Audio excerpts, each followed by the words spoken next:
In Part 5 of Masters of the Air, things really heat up as the action ramps up. This episode in Season 1 on Apple TV Plus is a real standout, especially Episode 5, where the crew faces even more losses and dives back into battle. It's a gripping and emotional episode, with a simple yet effective storyline and some great character development. And that ending?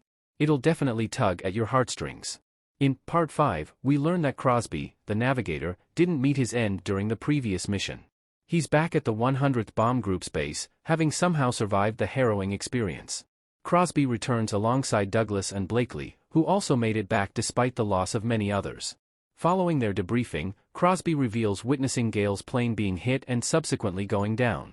The loss of their esteemed leader hits the squadron hard, as they had regarded him as invincible after completing 21 successful missions. Despite the somber atmosphere, the survivors receive a warm welcome as heroes. While the squadron reunites, there's little time for celebration as another mission is swiftly announced, catching them off guard. Crosby's promotion to Group Navigator underscores his remarkable performance and contributions to the team. During the next briefing, the team learns about their latest mission, targeting the railroad yards near a city center. Concerns arise among the crewmen regarding the possibility of civilian casualties during the bombing raid. They are reassured that accuracy is crucial to minimize collateral damage. With only 17 planes available for the mission and anticipating another challenging battle, the crew braces themselves for a difficult and potentially costly fight. Following the briefing, the crew reflects on the relentless nature of their missions and the challenges of operating with a shrinking squadron. Bucky overhears their discussion about civilian casualties and bluntly reminds them of the harsh realities of war, likely driven by his desire for revenge for Gale's death. Meanwhile, Bubbles congratulates Crosby on his promotion as they prepare to depart for their next mission. Despite their apprehension about the new planes, the crew sets out, with Crosby anxiously awaiting their safe return, praying for the well-being of his comrades.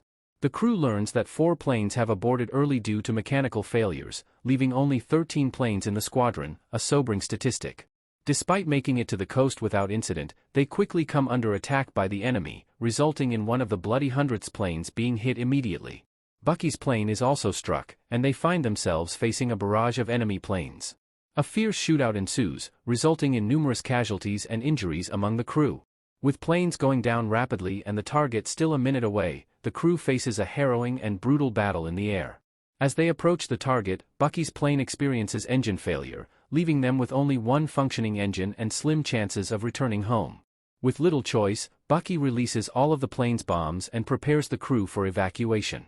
In a daring move, each crew member parachutes out of the plane at the last possible moment. Landing in enemy territory, Bucky finds refuge in a nearby field, quickly concealing himself amidst the surroundings. Back at base, the rest of the squadron anxiously awaits the return of the survivors, but they receive disheartening news: no one has made it back except for Rosenthal's plane. During the debriefing, they discuss the chaotic nature of the mission, with the almost empty interrogation room adding a haunting atmosphere to the scene.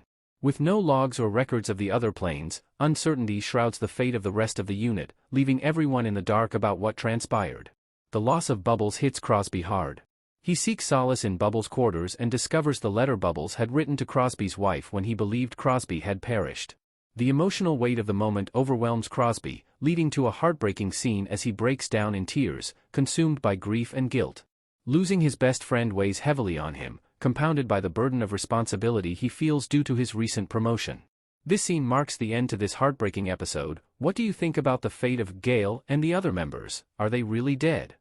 Thanks for watching this episode's recap.